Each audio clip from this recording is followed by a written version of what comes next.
¿Qué tal? ¿Cómo están amigas y amigos de la Octava Digital? Hubo jornada electoral este pasado fin de semana en nuestro país. 6 estados estuvieron en juego precisamente: Tamaulipas, Durango, Quintana Roo, Hidalgo, por supuesto. También otros 2 estados que llamaron la atención desde el principio, el caso concreto de Oaxaca, que no podemos dejar de lado lo que sucedió precisamente en el estado de Oaxaca y Aguascalientes. Pero de estos 6 estados hay dos, por lo menos, la presencia del crimen organizado ha estado presente en los 6, pero hay 2 estados que llaman muy poderosamente la atención y que es uno de los temas que queremos abordar con Anabel Hernández, gran periodista, y a quien saludo, por supuesto, con muchísimo gusto. Mi querida Anabel, ¿cómo estás? Hola Jesús, buenos días y buenos días a tu auditorio. Gusto en Oye, saludarte.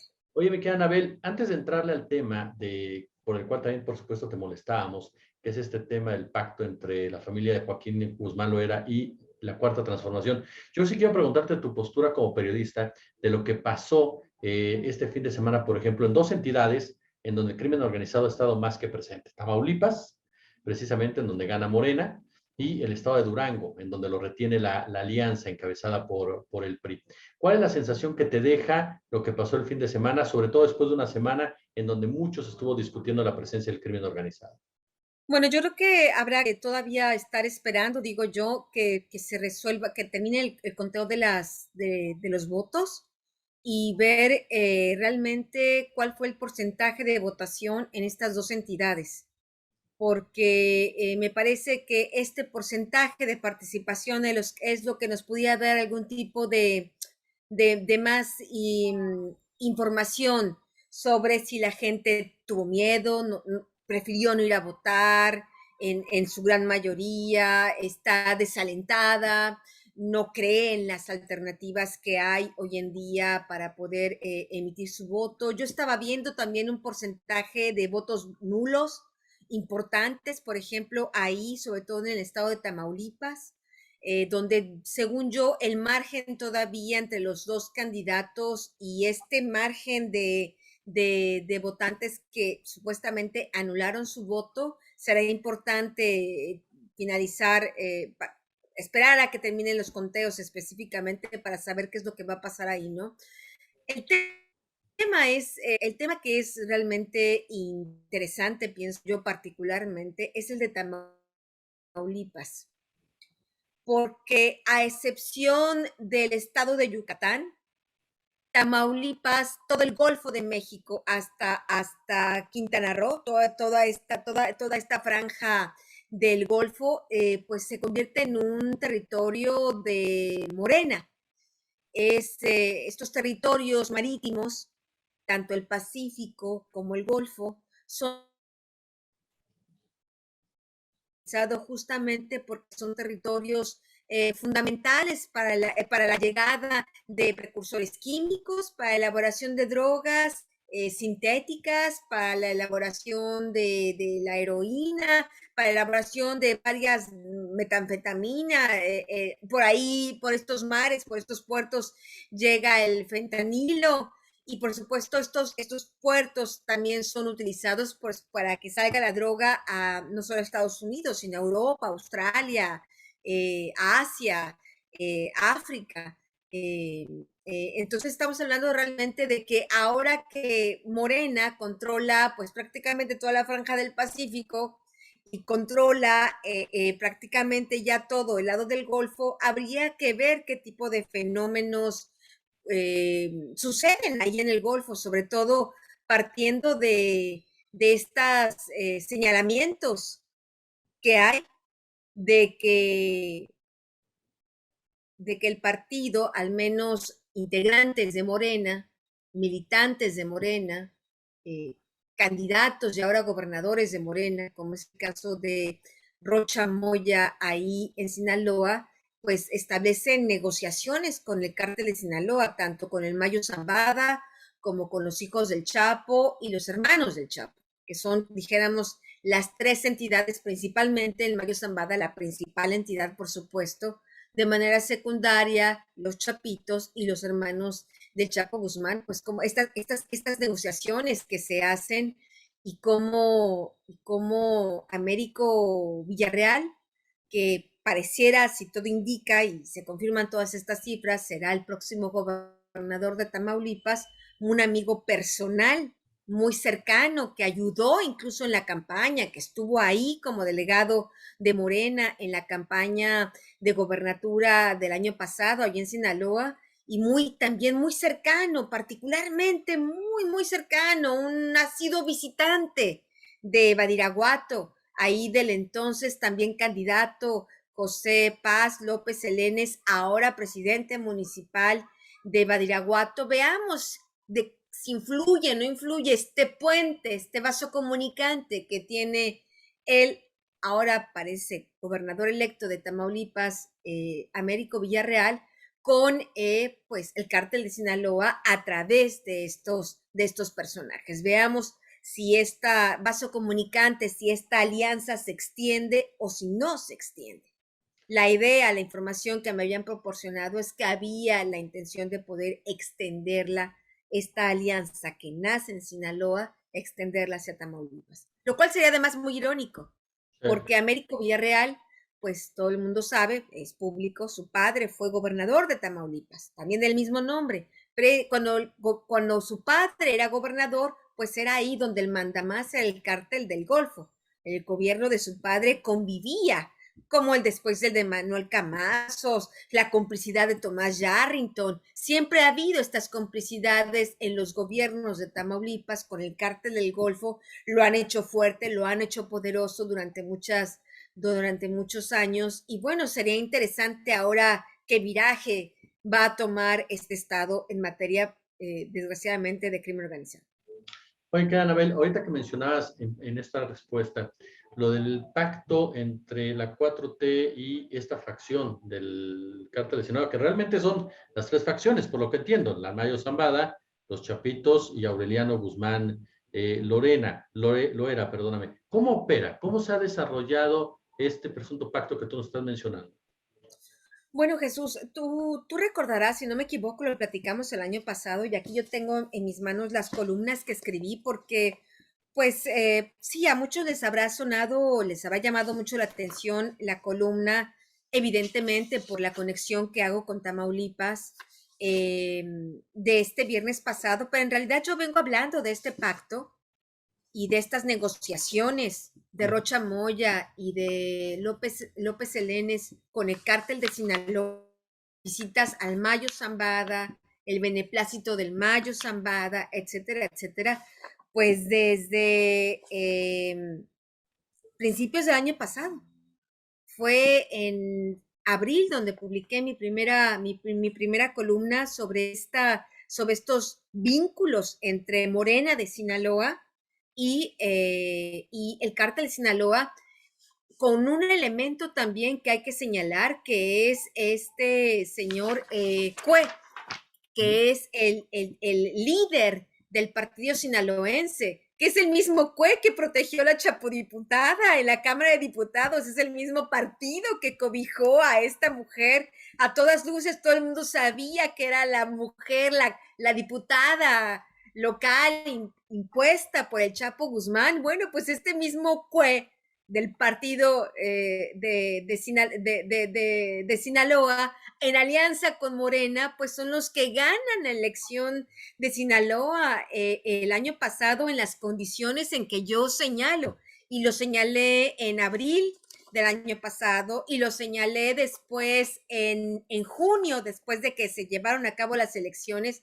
Escribí otra columna ahí en la Deutsche Welle, un artículo que se llamó AMLO y las negociaciones con el narco, desde junio del año pasado, y después publiqué otra columna, otro nuevo artículo donde pude ya llegar mucho más específicamente de cuándo databa esta relación de Rocha Moya con el Mayo Zambada, y data de al menos el 2018, en la época de campaña presidencial en aquel entonces de Andrés Manuel López Obrador, y bueno, Rocha Moya, que buscaba ser senador por Morena ahí en Sinaloa, ¿no?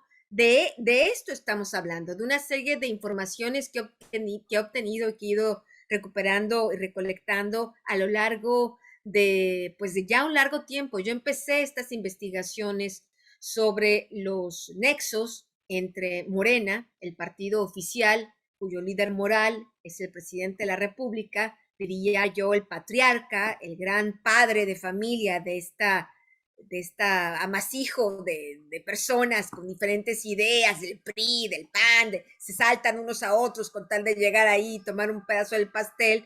Y bueno, lo comienzo a documentar y lo comienzo a investigar a partir de 2019, pues cuando comienzo a detectar una serie de fenómenos, de indicadores que evidentemente a una investigadora como yo, que llevo 17 años investigando el crimen organizado y conozco los modus operandi y he podido identificar cuando hay ahí patrones de conducta que saltan a la vista, pues estaba, por ejemplo, en el 2019, pues el diputado de Morena, el actor Sergio Mayer, muy amigo del cártel de Sinaloa, particularmente en aquel momento de la federación, cuando todos estaban juntos, cártel de Sinaloa y cártel de los Beltrán Leiva, y en Acapulco, muy amigo particularmente de Edgar Valdés Villarreal, alias la Barbie, pues no solo este actor que político, lo meten ahí, Morena, patrocinado por el partido oficial Morena, y lo ponen además como titular de la Comisión de Cultura de la Cámara de Diputados, pues sin ningún tipo de, de, de currículum que lo respaldara, excepto el de haber sido muy cercano a la Barbie y a ese grupo, ¿no? Pues porque yo supiera, no había participado en la política, no era militante, no era simpatizante ahí de Andrés Manuel López Obrador, al menos hasta de manera pública no se sabía, ¿no? Después está, por ejemplo, los contratos de empresas del Mayo Zambada. Yo publiqué en el 2019, a fines de 2019, mi libro El Traidor, y ahí aparecían los contratos vigentes en la 4T, contratos firmados, no por, en este caso no por el gobierno de Sinaloa, por el gobierno federal, por el IMSS. Y cuando directamente pregunté a gente de la UIF qué pasaba con esas informaciones, qué pasaba con esos contratos, y ellos hicieron el esfuerzo, al menos me consta, las telefonadas que hacían allá a Sinaloa para tratar de entender por qué se mantenían estos contratos, nunca quisieron cancelarlos. El IMSS, el gobierno federal, no quiso cancelarlos, aún sabiendo que eran empresas del Mayo Zambada. Yo lo recuerdo que incluso lo platicamos en una ocasión, mi querida Anabel. Y en esta columna que bien señalas, destacas mucho el papel, por ejemplo, de Iván Archibaldo, un personaje, el hijo mayor, me parece, tú corrígeme por favor, de Joaquín el Chapo Guzmán, como un factor narcooperador, le llamas tú, por lo titulas en narcooperador, que juega ahí un papel preponderante desde el tema de los artistas hasta el asunto precisamente de cómo manejarse ya en un día de las elecciones. La información que yo obtuve el año pasado es que Rocha Moya, junto con Paz Elenes y José Paz López Elenes, perdón, el alcalde de Badiraguato, ahora alcalde de Badiraguato, se habían reunido con el Mayo y había tenido el beneplácito del Mayo para ser gobernador. Lo que no sabía, y me enteré este año en una de mis visitas a México, es que también se había reunido con los Chapitos. Porque como el cártel de Sinaloa no es un monolito, sino que está fraccionado en estas partes, siendo la parte principal el Mayo Zambada y las partes secundarias, pero siempre importantes, la de los Chapitos y la de los hermanos del Chapo, tenía que hablar con todos. Y a mí lo que me informan es que hubo al menos 3 reuniones. Una de las reuniones particularmente sería pues en la casa de la mamá del Chapo Guzmán, esa señora, esa viejecita que todos vimos como Andrés Manuel López Obrador la saludaba en plena pandemia, se salió de la camioneta, fue a saludarla. Ya imagino yo al presidente, por ejemplo, de Italia, donde la mafia es tan grave, el presidente Mattarella saludando a la mamá de Toto Rina, lo lincharía, no podría estar en el gobierno ni una hora más. Pero bueno, tenemos al presidente. Bueno, la señora, imagino tal vez en gratitud o de común acuerdo, pues ofrece su casa para hacer una sede de uno de estos narcoacuerdos electorales, ¿no? Donde va José Paz López Elenes y otros representantes del centro y se reúnen con el guano y con el mudo y hablan ahí, pues, no solo hace un evento político, hace un evento de campaña, el morenista, ahora alcalde de Badiraguato, pero también se reúne en corto con ellos y hacen estos acuerdos.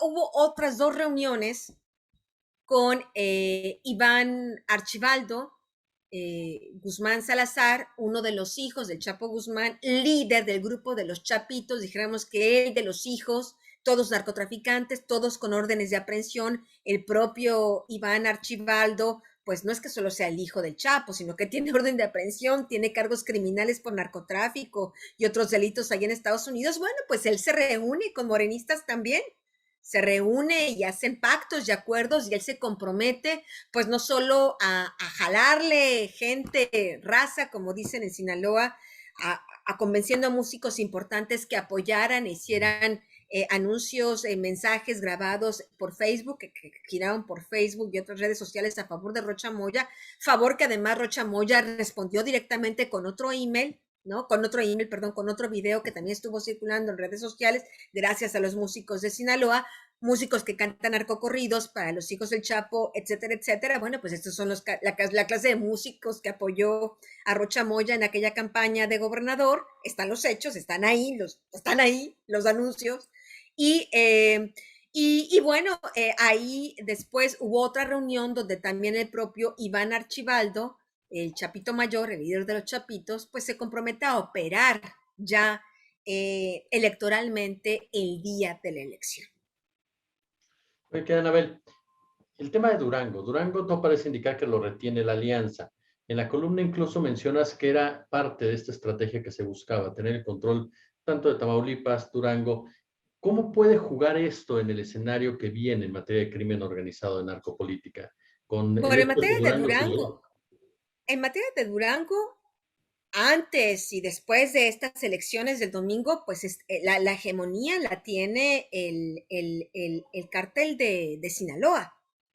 Independientemente del partido que gane, o que hubiera ganado, al menos independientemente del partido que estuviera gobernando hasta el día de ayer y hasta que haya el cambio de gobierno, la hegemonía la tiene el cártel de Sinaloa.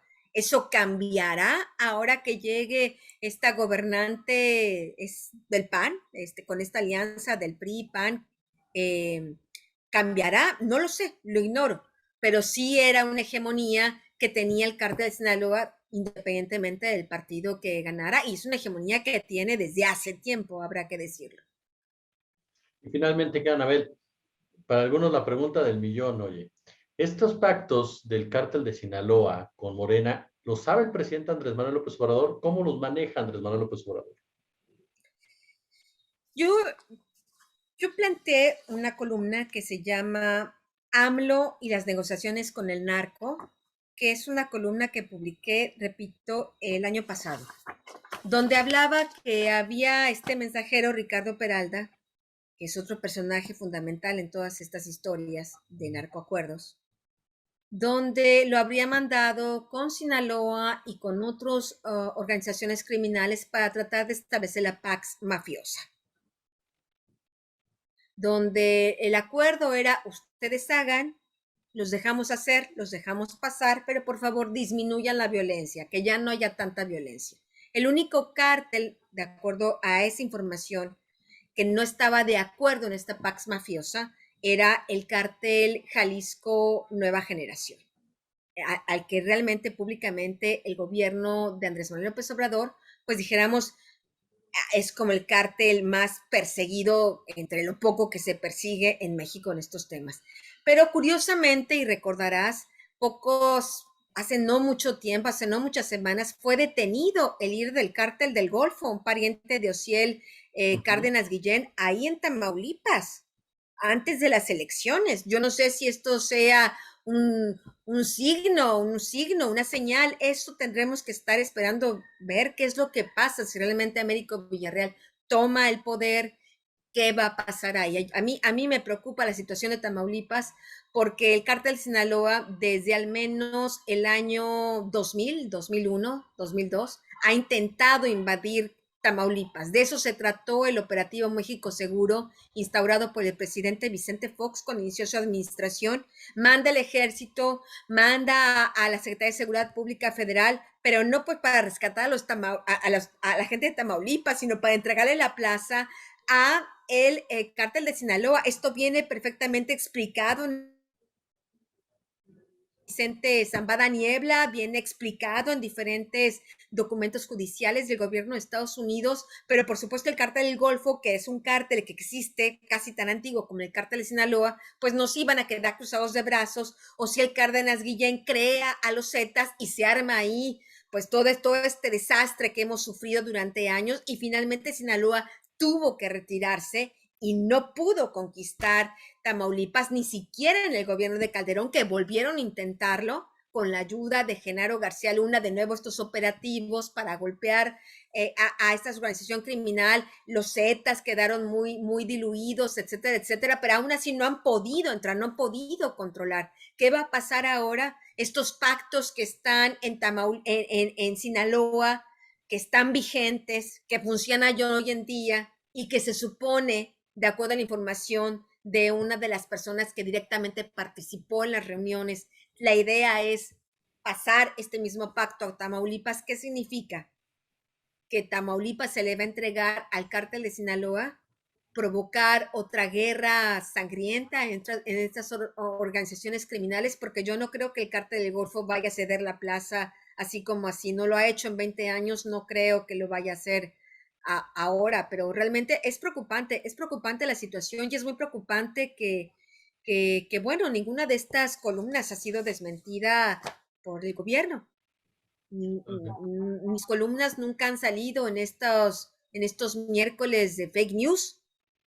Mis columnas, al contrario, el presidente de la República en su momento, cuando empezó el gobierno, sobre todo cuando fue detenido Genaro García Luna en Estados Unidos, me hizo un reconocimiento público, que qué valiente, que cuando nadie decía, yo era la primera que había dicho lo de García Luna. Bueno, estamos en un escenario más o menos similar. La gran pregunta es lo que tú señalabas, ¿el presidente sabe o no sabe? A mí la información que me dio gente de Morena, gente muy cercana al presidente de la República, es que sí sabe y que no dice que no. Por un lado no dice que no, por otro lado va y saluda a la mamá del Chapo, que para cualquiera que de verdad tenga un dedo de frente en este mundo de inteligencia y en este mundo de mensajes criminales, sabe que es darle la autoridad moral. Pues tan es así que la señora prestó su casa para el narcopacto. Y decir que a el Triángulo Dorado, donde es una de las zonas de mayor crimen en el mundo, porque ahí es la sede de una de las plantaciones de heroína más grandes del planeta, solo después de Afganistán.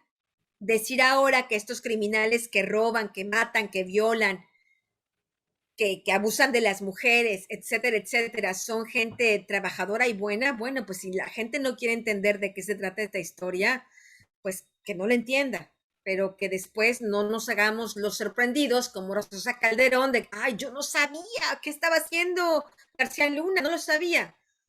El presidente Andrés Manuel sabe o no sabe. A mí me dicen que sabe, pero de verdad, ¿no sabe lo que hace su amigo Rocha Moya? Él ha visitado frecuentemente Sinaloa, ¿no sabe lo que pasa ahí? O con Calderón, te recordarás como decía Andrés Manuel López Obrador, no es posible que Calderón, el presidente lo sabe todo. No dice Andrés Manuel que el presidente lo sabe todo. No decía que era imposible que Calderón no supiera lo que hacía García Luna, que es verdad, lo sabía. No solo lo sabía, sino de acuerdo a la Barbie, el propio Calderón participaba en reuniones de narcotraficantes. Andrés Manuel, pienso yo, no puede no saber. Y no solo no puede no saber, sino lo sabe desde hace tiempo, y hay conexiones mucho más antiguas que esto que estoy hablando, que es un asunto que he estado documentando. Y a quienes preguntan si hay pruebas, Hay pruebas documentales. Mi querida y admirada Anabel Hernández, yo como siempre te agradezco tu generosidad con la octava. Gracias, Jesús. Ojalá que este tipo de discusiones, sobre todo, sirvan para que los ciudadanos exijan al gobierno que sea gobierno, no que actúe como cártel, como ha ocurrido en gobiernos anteriores. Me parece que es el momento de dejar estas argumentos de buenos samaritanos. No es por ser buenos samaritanos. Tienen prebendas, obtienen cosas concretas a cambio de estos abrazos y no balazos y visitas a la casa de la mamá del Chapo y a los chapitos. Hay resultados específicos y una de esas es la gubernatura de Sinaloa. Ya es un hecho que ocurrió. Eso está ahí. Aquí no se trata de buenos samaritanos. Aquí se trata de intereses y me parece que es ahí donde los ciudadanos no podemos permitir que mientras el poder negocia con el narco, como ha ocurrido antes y sigue ocurriendo, lo que negocia el gobierno, cada gobierno municipal, cada gobierno estatal, cada gobierno federal que negocia con el narco, está negociando a los ciudadanos, los está entregando como si fueran reses.